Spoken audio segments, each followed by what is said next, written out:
ಅಂಜಿದೊಡೆ ಎಂತಯ್ಯ, ಮೃಗಗಳಿಗೆ ಅಂಜಿದೊಡೆ ಎಂತಯ್ಯ. ಬೆಟ್ಟದ ಮೇಲೊಂದು ಮನೆಯ ಮಾಡಿ ಮೃಗಗಳಿಗೆ ಅಂಜಿದೊಡೆ ಎಂತಯ್ಯ, ಮೃಗಗಳಿಗೆ ಅಂಜಿದೊಡೆ ಎಂತಯ್ಯ.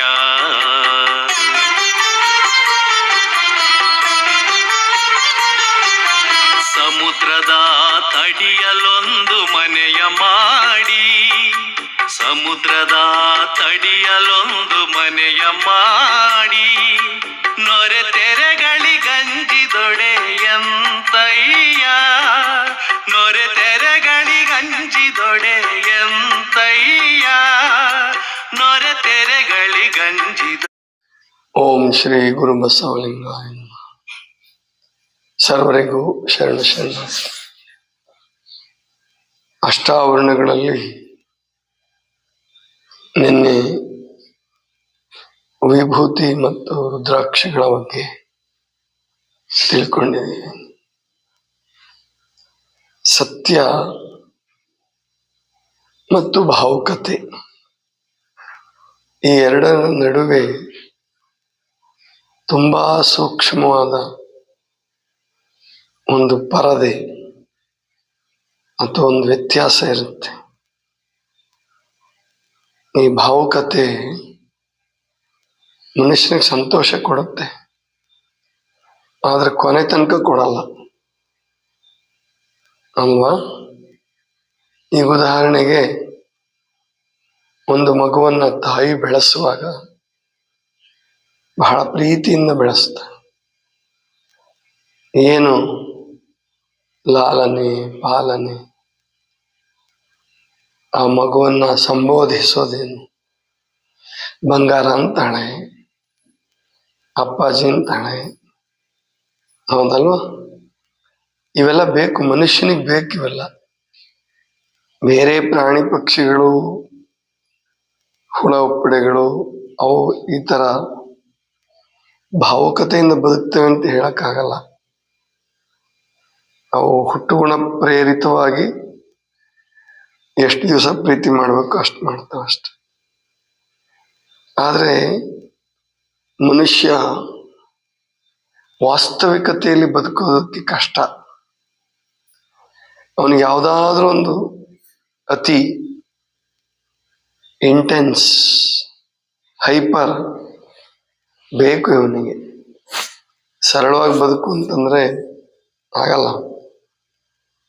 ಅದಕ್ಕೆ ಹೆಸರಿಟ್ಟ ಇವನು ಭಕ್ತಿ. ಅದು ದೇವರ ಮೇಲಿಟ್ರೆ ದೇವರ ಭಕ್ತಿ, ದೇಶದ ಮೇಲಿಟ್ರೆ ದೇಶ ಭಕ್ತಿ, ಗುರುಗಳ ಮೇಲೆ ತೋರಿಸಿದ್ರೆ ಗುರು ಭಕ್ತಿ. ಅದೇ ಸಂಸಾರದಲ್ಲಿದ್ರೆ ಅದು ಸಂಸಾರ ಭಕ್ತಿ. ಆ ಭಕ್ತಿಯಿಂದ ಹುಟ್ಟಿಕೊಂಡದ್ದೇ ಮಂತ್ರ. ಮಂತ್ರಕ್ಕೂ ಮನಸ್ಸಿಗೂ ಬಹಳ ಸಂಬಂಧ ಇದೆ. ಮನಸ್ಸಿನ ನಿಯಂತ್ರಣಕ್ಕಾಗಿ ಹುಟ್ಟಿದ್ದು ಮಂತ್ರ, ಮನಸ್ಸಿಗೆ ತಾಳ್ಮೆ ಕಲಿಸೋದಕ್ಕಾಗಿ ಹುಟ್ಟಿದ್ದೇ ಮಂತ್ರ, ಮತ್ತೇನಿಲ್ಲ. ಮಂತ್ರ ಅಂದ ಕೂಡಲೇ ಬಹಳ ಜನ ಈ ಮಂತ್ರ ಹೇಳಿದ್ರೆ ನಿಮಗೆ ಸಿಗಬಾರದೆಲ್ಲ ಸಿಕ್ಬಿಡುತ್ತೆ. ಅದನ್ನು ಋಷಿಮುನಿಗಳೇ ಹುಟ್ಟಿಸಿದ್ದಾರೆ, ಶರಣರು ಹುಟ್ಟಿಸಿದ್ದಾರೆ, ಗುರುಗಳು ಹುಟ್ಟಿಸಿದ್ದಾರೆ. ಷಣ್ಮುಖ ಶಿವಿಗಳು ಹೇಳ್ತಾರೆ ಒಂದ್ ಕಡೆ, ಬಸವನ ನಾಮವು ಕಾಮಧೇನು ಕಾಣಿರು, ಬಸವನ ನಾಮವು ಕಲ್ಪವೃಕ್ಷ ಕಾಣಿರು, ಬಸವನ ನಾಮವು ಚಿಂತಾಮಣಿ ಕಾಣಿರು, ಬಸವನ ನಾಮವು ಪರುಷದ ಖಣಿ ಕಾಣಿರು, ಬಸವನ ನಾಮವು ಸಂಜೀವನ ಮೂಲಿಕೆ ಕಾಣಿರು. 5 ವಿಶೇಷಣಗಳನ್ನ ಕೊಟ್ಟಿದ್ದಾರೆ. ಬಸವಣ್ಣನ ನಾಮ, ಬಸವನಾಮ, ಕಾಮಧೇನು, ಕಲ್ಪವೃಕ್ಷ, ಚಿಂತಾಮಣಿ, ಪರುಷದ ಖಣಿ, ಕಡೆಗೆ ಸಂಜೀವನ ಮೂಲಿಕೆ ಅಂತ ಕೂಡ ಹೇಳ್ತಾರೆ. ಷಣ್ಮುಖ ಶಿವಯೋಗಿಗಳ ಪಾಲಿಗೆ ಬಸವಣ್ಣನವರ ನಾಮ ಅಷ್ಟು ಸಂತೋಷ ಕೊಡ್ತಾ ಇತ್ತು. ನಿಮಗೆ ನನಗೆ ಬಸವನಾಮ ಸಂತೋಷ ಕೊಡುತ್ತೆ. ಆದರೆ ಎಲ್ಲರಿಗೂ ಒಂದೇ ನಾಮ ಅಂತಿಲ್ಲ, ಗೊತ್ತಾಯ್ತಲ್ಲ? ಎಲ್ಲರಿಗೂ ಒಂದೇ ನಾಮ ಇರಬೇಕು ಅಂತನೂ ಇಲ್ಲ. ನಮ್ಮ ಧರ್ಮದಲ್ಲಿ ಅಷ್ಟಾವರಣದಲ್ಲಿ ಓಂ ನಮಃ ಶಿವಾಯ ಅನ್ನುವಂಥದ್ದಿದೆ. ಅಂದ್ರೆ ಷಡಕ್ಷರಿ ಮಂತ್ರ ಅಥವಾ ಪ್ರಣವ ಪಂಚಾಕ್ಷಿ ಅಂತ ಕೂಡ ಕರೀತಾರೆ. ಷಡಕ್ಷರಿ 6 ಅಕ್ಷರಗಳು ಅಥವಾ ಪ್ರಣವ ಪಂಚಾಕ್ಷರಿ. ಪಂಚಾಕ್ಷರಿ ಅಂತೂ ಇದ್ದೇ ಇದೆ ನಮಃ ಶಿವಾಯ. ಅದಕ್ಕೆ ಪ್ರಣವವನ್ನು ಸೇರಿಸಿಕೊಂಡಾಗ ಓಂ ನಮಃ ಶಿವಾಯ. ಇದು ಅಷ್ಟಾವರಣದಲ್ಲಿ ಬರ್ತಕ್ಕಂಥ ಮಂತ್ರದಲ್ಲಿ ಅಥವಾ ದೀಕ್ಷೆ ಮಾಡುವಾಗ ಗುರುಗಳು ಉಪದೇಶಿಸುವಂತಹ ಮಂತ್ರ. ಹಾಗಾದ್ರೆ ಮಂತ್ರ ಅನ್ನೋದಕ್ಕೆ ಆ ಮಂತ್ರ ಶಬ್ದಶಃ ಅರ್ಥ ಏನು ಹೇಳ್ತಾರೆ? ಮನನಾಥ್ ತ್ರಾಯತಿ ಇತಿ ಮಂತ್ರ. ಮನನಾಥ್ ತ್ರಾಯತಿ ಇತಿ ಮಂತ್ರ. ಯಾವುದನ್ನ ಮನನ ಮಾಡೋದ್ರಿಂದ ತ್ರಾಯತಿ ಅಂದ್ರೆ ದಾಟಿಸುತ್ತದೆಯೋ, ತ್ರಾಯತಿ ದಾಟಿಸುವುದು. ಅದರ ಮೇಲೆ ತೀರ್ಥ ಅಂತ ಬಂದಿರೋದು ಆ ಶಬ್ದ. ತಾರತಿ ತಾರಿಣಿ ಅಂದ್ರೆ ದಾಟಿಸುವುದು, ದಾಟಿಸ್ತಕ್ಕಂಥದ್ದು. ಅದು ಮಂತ್ರ ಅಂತ. ಮನಸ್ಸನ್ನ ಒಂದು ನಿರ್ದಿಷ್ಟವಾದ ಗುರಿಗೆ ತೊಡಗಿಸಿ ದಾಟಿಸ್ತಕ್ಕಂಥದ್ದು ಮಂತ್ರ. ಆದರೆ ಈ ಮಂತ್ರವೇ ಆ ಕೆಲಸ ಮಾಡಬೇಕು ಅಂತ ಏನಿಲ್ಲ, ಅದು ನಮಗೆ ಗೊತ್ತಿರಬೇಕು. ಇಲ್ಲಿ ಮನುಷ್ಯನ ಅಥವಾ ಋಷಿಗಳ ಗುರಿ ಏನಪ್ಪಾ ಅಂದ್ರೆ ಏಕಾಗ್ರತೆಯನ್ನು ಬೆಳೆಸೋದು, ಜೊತೆಗೆ ಭಯ, ಸಂಶಯ ಇಂತಹ ಮನುಷ್ಯನನ್ನ ಕೀಳು ಮಟ್ಟಕ್ಕೆ ತರ್ತಕ್ಕಂತಹ ಅಥವಾ ಮನುಷ್ಯನನ್ನು ಹಿಂದುಳಿಸ್ತಕ್ಕಂತಹ ಈ ಕೆಲವು ಪ್ರವೃತ್ತಿಗಳಿಂದ ಪಾರು ಮಾಡೋದಕ್ಕೋಸ್ಕರವಾಗಿ ಮಂತ್ರ ಅನ್ನುವಂಥದ್ದು ಕಂಡು ಹಿಡಿಯಲ್ಪಡ್ತು ಅಂತ ಅನ್ಸುತ್ತೆ ನನಗೆ. ಅವುಗಳ ಉದ್ದೇಶ ಅದೇನೆ. ಆದ್ರೆ ಮುಂದೆ ಬರ್ತಾ ಬರ್ತಾ ಮನುಷ್ಯ ಭಾವುಕತೆಗೊಳಗಾಗಿ ಮಂತ್ರದ ಮಹತ್ವವನ್ನು ಹೆಚ್ಚು ಮಾಡಿದ್ರು. ಬಸವಣ್ಣವರು ಸ್ವತಃ ಹೇಳ್ತಾರೆ, ಬರೀ ಸಾಮಾನ್ಯರು ಇದನ್ನ ಮಾಡಿದ್ರು ಅಂತಲ್ಲ, ದೊಡ್ಡ ದೊಡ್ಡ ಯೋಗಿಗಳು ಪ್ರವಾದಿಗಳು ಕೂಡ ಮಂತ್ರ ನಾಮ ಹೇಳ್ತಾರೆ. ಹರ ನಾಮವನಿಗೆ ಕಾಮಧೇನು ಕಲ್ಪವೃಕ್ಷ. ಬಸವಣ್ಣವರು ಕೂಡ ಹೇಳ್ತಾರೆ ಶಿವನಾಮ ಹರನಾಮದ ಮಹಿಮೆಯನ್ನು ಹೇಳ್ತಾರೆ. ಇಲ್ಲಿ ಏನು ಸಮಸ್ಯೆ ಮಾಡ್ಕೋಬೇಡಿ ಅಂದ್ರೆ ಶಿವನಾಮ ಕಾಮಧೇನು, ನಾರಾಯಣ ನಾಮ ಕಾಮಧೇನು ಅಲ್ಲ ಅಂತ ಅನ್ಕೊಳ್ಳುವ ಅಗತ್ಯ ಇಲ್ಲ. ನಿನಗೆ ನಿಮ್ಮ ತಾಯಿ ಬಹಳ ಶ್ರೇಷ್ಠ, ಮತ್ತೆ ನಿನ್ನ ತಾಯಿ ಎಲ್ಲರಿಗೂ ಶ್ರೇಷ್ಠ ಆಗಬೇಕು ಅಂತಿಲ್ಲ. ಅವರವರ ತಾಯಿ, ಅವರವರ ಗುರು, ಅವರವರ ಮಂತ್ರ ಎಲ್ಲರಿಗೂ ಶ್ರೇಷ್ಠ ಆಗಬೇಕು. ಆದ್ರೆ ಇಲ್ಲಿ ಸಮಸ್ಯೆ ಏನ್ ಬರುತ್ತೆ ಮಧ್ಯೆ ಅಂದ್ರೆ ನನ್ನ ಮಂತ್ರವನ್ನು ಇನ್ನೊಬ್ರು ಹೇಳಬೇಕು, ಅದಕ್ಕೆ ಅದು ಶ್ರೇಷ್ಠ ಅನ್ನೋ ಮನೋಭಾವವನ್ನು ಹುಟ್ಟಿಸ್ಬೇಕು. ಪ್ರಚಾರದ ತಂತ್ರ ಇದು, ಪ್ರಚಾರದ ಗೀಳು. ಇದು ತಪ್ಪಲ್ಲ. ಆದ್ರೆ ನಮ್ಮ ಮಂತ್ರವನ್ನ ಹೆಚ್ಚುಗ ಮಾಡೋದಕ್ಕೆ ಹೋಗಿ ಇತರೆ ಮಂತ್ರಗಳನ್ನ ಕೀಳು ಮಾಡುವ ಪ್ರವೃತ್ತಿ ನಮ್ಮಲ್ಲಿ ಬೆಳೀತು. ಭಾರತೀಯರಲ್ಲಿ ಬೆಳೀತು.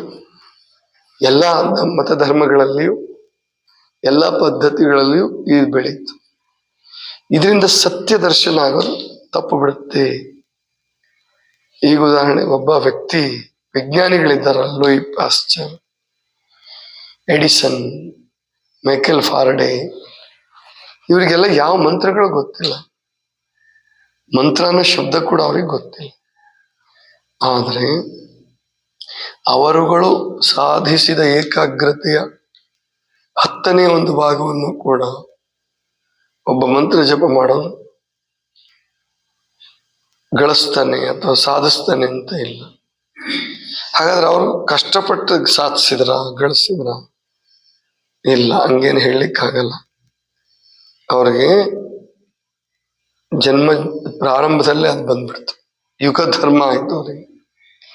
ವಿಜ್ಞಾನ ಯುಗದಲ್ಲಿ ಅವರು ದೊಡ್ಡ ದೊಡ್ಡ ಸಂಶೋಧನೆಗಳನ್ನು ಮಾಡೋಕ್ಕೋಸ್ಕರ ಪ್ರಕೃತಿ ಅಥವಾ ಆ ಪರಮಾತ್ಮನ ವ್ಯವಸ್ಥೆ ಅವರನ್ನ ಹಾಗೆ ಸೃಷ್ಟಿ ಮಾಡ್ತು. ಹೇಳ್ತಾರೆ, ಗೊತ್ತು ನಿಮಗೆಲ್ಲ, ಮದುವೆ ಎನ್ನುವ ಪ್ರಸಂಗ ಎಷ್ಟು ರೋಮಾಂಚನಗೊಳಿಸ್ತಕ್ಕಂಥದ್ದು ಮನುಷ್ಯನಿಗೆ. ಮದುವೆ ಅನ್ನುವಂಥದ್ದು ಇದೆಯಲ್ಲ, ತುಂಬಾ ಖುಷಿ ಕೊಡ್ತದೆ ಮನುಷ್ಯನಿಗೆ. ಅವನು ಎಷ್ಟೋ ವರ್ಷಗಳ ಸಿದ್ಧತೆ ಮಾಡ್ತಾನೆ, ಕನಸು ಕಾಣ್ತಾನೆ, ಕಲ್ಪನೆಗಳನ್ನು ಇಟ್ಕೊಂಡಿರ್ತಾನೆ, ಆ ದಿನಕ್ಕಾಗಿ ಕಾಯ್ತಿರ್ತಾನೆ. ಲೂಯಿ ಪಾಶ್ಚರ್ ಮದುವೆಗೆಲ್ಲ ಸಿದ್ಧತೆ ಆಗಿದೆ. ಇನ್ನೇನು ಅಂದ್ರೆ ಅವರಲ್ಲಿ ಚರ್ಚಲ್ಲಿ ಒಂದು ಪದ್ಧತಿ ಇದೆ.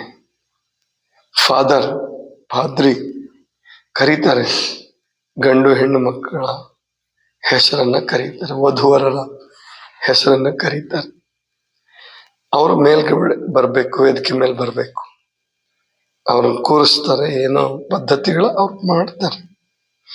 ಆ ಕ್ಷಣಕ್ಕಾಗಿ ಬಹಳ ತೀವ್ರತೆಯಿಂದ ಕಾಯ್ತಾ ಇರ್ತಾರೆ. ಇವರು ಕರೆದ್ರು, ಲೂಯಿ ಪಾಶ್ಚರ್ ಅಂತ ಕರೆದ್ರು. ಇಲ್ವೇ ಇಲ್ಲ ಆ ವ್ಯಕ್ತಿ. ಎಲ್ಲೋಗಿದ್ದಾನೆ, ಹುಡುಕಾಡಿದ್ರು. ಅಲ್ಲಿ ನೋಡಿದ್ರು, ಇಲ್ಲಿ ನೋಡಿದ್ರು, ಅಡಿಗೆ ಮನೆಗೆ ನೋಡಿದ್ರು, ಊಟ ಮಾಡಕ್ ಹೋಗಿರ್ಬೋದೇನೋ ಅಂತ ಹೇಳಿ. ಇನ್ನೆಲ್ಲೆಲ್ಲಿ ನೋಡ್ಬೇಕು, ಎಲ್ಲ ಕಡೆ ನೋಡಿದ್ರು. ಅವನ ಫ್ರೆಂಡ್ ಒಬ್ಬ ಇದ್ದ, ಅವನ ಜೊತೆಗೆ ಬಹಳ ಒಡನಾಟ ಇದ್ದವನು. ಅವನು ಹೇಳ್ದ, ನನಗ್ ಗೊತ್ತು ಅವನೆಲ್ಲ ಹೋಗಿದಾನಂತ, ಕರ್ಕೊಂಬರ್ತೀನಿ ತಡ್ರಿ ಅಂತ. ಸೀದಾ ಎಲ್ಲಿಗೋದ ಅವನು? ಲ್ಯಾಬೊರೇಟರಿಗೆ ಹೋದ, ಪ್ರಯೋಗಶಾಲೆಗೆ ಹೋದ. ಅಲ್ಲೇ ಕೂತಿದ್ದ, ಬರಿತಾ ಇದ್ದ. ಏನೋ ಸೂತ್ರ ಹೊಡೆದಿತ್ತು ಅವನಿಗೆ, ಬರಿತಾ ಕೂತಿದ್ದೆ. ಮಾರಾಯ, ಏನ್ ಮಾಡ್ತಾ ಇದ್ದೀನಿ ನಿನ್ಗೆ? ಏನ್ ಮಾಡ್ತಾ ಇದೀನಿ ಕಾಣಿಸಲ್ವ ನಿನಗೆ? ಬರಿತಾ ಇದ್ದೀನಿ. ಹೌದು, ಇವತ್ತು ಏನಿದೆ ಗೊತ್ತಾ ನಿನಗೆ? ಗೊತ್ತು, ನನಗೇನು ಗೊತ್ತಿಲ್ಲ ಅಂತಲ್ಲಪ್ಪ. ಹೌದು, ಮತ್ತೆ ಅಲ್ಲೆಲ್ಲ ಕಾಯ್ತಾ ಇದ್ದಾರೆ, ತಪ್ಪಿಸ್ಕೊಂಡು ಓಡ್ ಬಂದಿದೆಯಲ್ಲ, ಏನ್ ಮದುವೆ ಆಗಕ್ಕೆ ಇಚ್ಛೆ ಇದೆಯಿಲ್ಲೋ ನಿನಗೆ? ಹಾಗಂದ, ಮದುವೆ ಆಗಕ್ಕೆ ಇಚ್ಛೆ ಇದೆ, ಆದ್ರೆ ನನಗೊಂದು ಸೂತ್ರ ಹೊಳಿತು, ವಿಜ್ಞಾನದ ಸೂತ್ರ ಹೊಳಿತು. ಆ ಮದ್ವೆಗಿದ್ವಿ ಎಲ್ಲ ಮುಗಿಸ್ಕೊಂಡು ಬರೋ ಹೊತ್ತಿಗೆ ಮರ್ತೋಗ್ಬಿಟ್ರೆ, ಅದಕ್ಕೆ ಬಂದ್ ಬರಿತಾ ಕೂತಿ. ಮದ್ವೆ ಬೇಕಾದ್ರೆ ಆಮೇಲೆ ಆಗ್ಬೋದು, ಮದ್ವೆ ಆಮೇಲೆ ಆಗ್ಬಹುದು, ಈ ಸೂತ್ರ ಆಮೇಲೆ ಬರ್ಬೇಕಲ್ಲ ಅನ್ನಂತವನು. ಅಂದ್ರೆ ಇಟ್ಟುಕೊಂಡಂತಹ ಆ ಗುರಿ, ಕೆಲಸದ ಗುರಿ ಇತ್ತಲ್ಲ, ಅದು ಅವನಿಗೆ ಮದುವೆಯ ಕ್ಷಣ. ಈಗ ನನ್ ಕರೀತಾರೆ, ಏನ್ ಅನ್ಕೋಬಹುದು ಜನ, ನಾನು ಈ ತರ ಬಂದ್ರೆ ಆ ಮದುವೆ ಆಗೋ ಹುಡುಗಿ ಏನ್ ಅನ್ಕೋಬಹುದು, ಅಥವಾ ತಾಯಿ ತಂದೆಗಳ ಬೈತಾರೆ, ಬೇರೆಯವರೆಲ್ಲ ಬೈತಾರೆ ಅನ್ನುವಂಥದ್ದು ಏನು ಪ್ರಜ್ಞೆ ಹೊಳ್ಳಿಲ್ಲ. ಹೋಗ್ಬೇಕು, ಇದು ಮಂತ್ರ ಮಾಡ್ಬೇಕಾದ ಕೆಲಸ.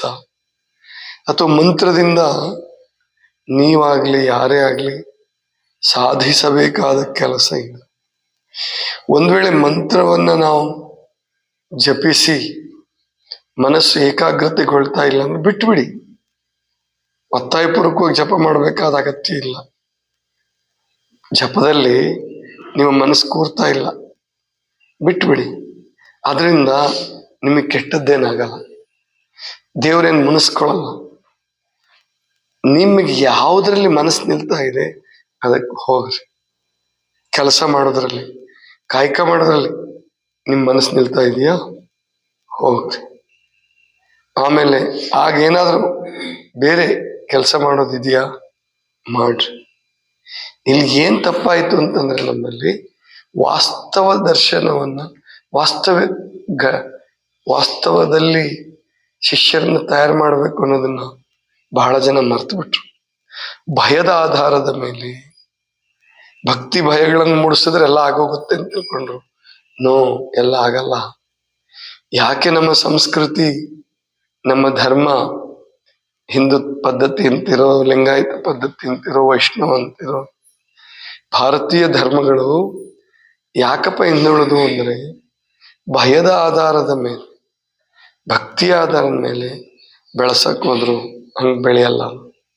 ಸತ್ಯದ ಆಧಾರದ ಮೇಲೆ ಬೆಳೆಸಿ. ಈಗ ಒಬ್ಬನಿಗೆ ಪೂಜೆ ಮಾಡ್ಕೊಳ್ಳಿಲ್ಲ ಅಂದ್ರೆ ಪಾಪ ಬರುತ್ತೆ ಅನ್ಬೇಡ್ರಿ. ಪೂಜೆ ಮಾಡ್ಕೊಳ್ಳೋದ್ರಿಂದ ನಿನ್ ಲಾಭ ಇದೆಯಪ್ಪ. ಆಮೇಲೆ ಮರುಗು ಅಗತ್ಯ ಇಲ್ಲ. ನಿನಗೆ ಸಾವು ಬಂತು, ಅಪಘಾತ ಆಯ್ತು, ಅಪಘಾತನ ತಪ್ಸಕ್ ಪೂಜೆ ಅಲ್ಲ, ಸಾವನ್ ತಪ್ಸಕ್ ಪೂಜೆ ಅಲ್ಲ. ತಪ್ಪಿದ್ರೆ ಒಳ್ಳೇದು, ತಪ್ಪಲಿಲ್ಲ ಅಂದ್ರೂ ಕೂಡ ಬರುವ ತನಕ ನಿರ್ಭಯವಾಗಿ ನಿಶ್ಚಿಂತೆಯಾಗಿ ಬದುಕು. ಏನಾದ್ರೂ ಸಾಧಿಸು ನಿನ್ನ ಜೀವನದಲ್ಲಿ. ಅದಕ್ಕೆ ಅವಿರೋದು ಪೂಜೆ ಆಗ್ಲಿ, ಪ್ರಾರ್ಥನೆ ಆಗ್ಲಿ, ಧ್ಯಾನ ಆಗ್ಲಿ, ಇವುಗಳಿಂದ ಮಾಡಿದ ಕೂಡಲೇ ಏನೋ ಸಿಕ್ಬಿಡುತ್ತೆ ಅಂತ ಭ್ರಮೆ ಬೆಳೆಸಿಕೊಂಡಿರ್ತಿಲ್ಲ. ಏನೂ ಸಿಗ್ತಿಲ್ಲ. ಮೊಳಿಗೆ ಮಾರಯ್ಯನವ್ರದ್ದು ಒಂದು ವಚನ ಬರ್ತದೆ, ಬಹಳ ಅದ್ಭುತ ವಚನ. ಇಂಥವನ್ನು ಯಾರು ಹೇಳೋದಿಲ್ಲ ಬಹಳ ಜನ. ಆ ವಚನ ಪೂರ್ಣ ನೆನಪಿಲ್ಲ ನನಗೆ. ವಚನ ಇದೆ, ಏನಪ್ಪಾ ಅಂದ್ರೆ, ನಾನು ಕಲ್ಯಾಣಕ್ಕೆ ಬಂದೆ, ಏನೊಂದು ಆದುದಿಲ್ಲ ಅಂತ ಹೇಳ್ತಾನೆ.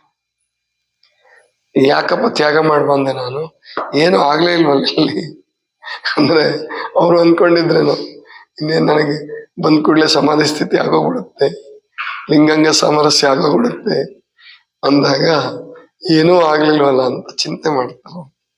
ಅಂದ್ರೆ ಏನಾದ್ರೂ ಆಗತ್ತೆ, ಆಗಲ್ಲ ಅಂತಲ್ಲ, ಆದ್ರೆ ಇವತ್ತೇ ಆಗಬೇಕು ಅಂತಿಲ್ಲ. ಇವತ್ತೇ ಆಗೋಗ್ಬಿಡುತ್ತೆ, ಮಂತ್ರ ಜಪ ಮಾಡಿದ ಕೂಡಲೇ ಆಗ್ಬಿಡುತ್ತೆ ಅನ್ನ.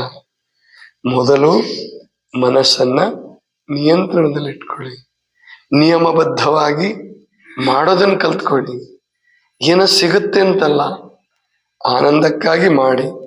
ಅಥವಾ ಒಂದು ಪ್ರಾಕ್ಟೀಸ್, ಈಗ 6 ಗಂಟೆಗೆ 5:45 ಪ್ರಾರ್ಥನೆ ಮಾಡೋದೇ ಏನಾದ್ರೂ ಆಗತ್ತೆ ಅಂತಲ್ಲ. ಮಾಡದೇ ಇದ್ರೆ ಒಳ್ಳೇದಲ್ಲ, ಮಾಡಲೇಬೇಕು. ಹಾಗೆ ನಿಯಮಗಳನ್ನು ಇಟ್ಕೊಂಡಾಗ, ಮಂತ್ರ ಸ್ಮರಣೆ, ಮಂತ್ರ ಜಪ ಇಟ್ಕೊಂಡಾಗ ಮುಂದೆ ಅದರಿಂದ ಏನೇನಾಗ್ತದೋ ಆಗ್ಲಿಲ್ಲ ಅಂದ್ರೆ ಚಿಂತೆ ಇಲ್ಲ. ಮನುಷ್ಯನ ಜೀವನದಲ್ಲಿ ಪ್ರಗತಿ ಇದ್ದೇ ಇರುತ್ತೆ. ಆದ್ರಿಂದ ಮಂತ್ರ ಅನ್ನುವಂಥದ್ದು ಅದೊಂದು ಗುಪ್ತ ನಿಧಿ, ಗುಪ್ತ ರತ್ನ. ಯಾರ್ಯಾರಿಗೆ ಎಷ್ಟೆಷ್ಟು ಸಿಗುತ್ತೋ, ಏನು ಸಿಗುತ್ತೋ ಗೊತ್ತಿಲ್ಲ. ಒಟ್ಟು ನಿರಂತರವಾಗಿ ಅದರ ಕೆಲಸ ನಡೀಲಿ. ಬರೇ ಜಪದ ರೂಪದಲ್ಲಿ ನಡಿಬೇಕಂತಿಲ್ಲ, ಅದು ಯಾವ ರೂಪದಲ್ಲಿ ನಡೆಯುತ್ತೋ ನಡೀಲಿ. ಎಲ್ಲಾ ರೂಪದಲ್ಲೂ ಲಾಭ ಇದೆ. ಇದಿಷ್ಟು ಇವತ್ತಿನ ಚಿಂತನ. ಸರ್ವರಿಗೂ ಶರಣು.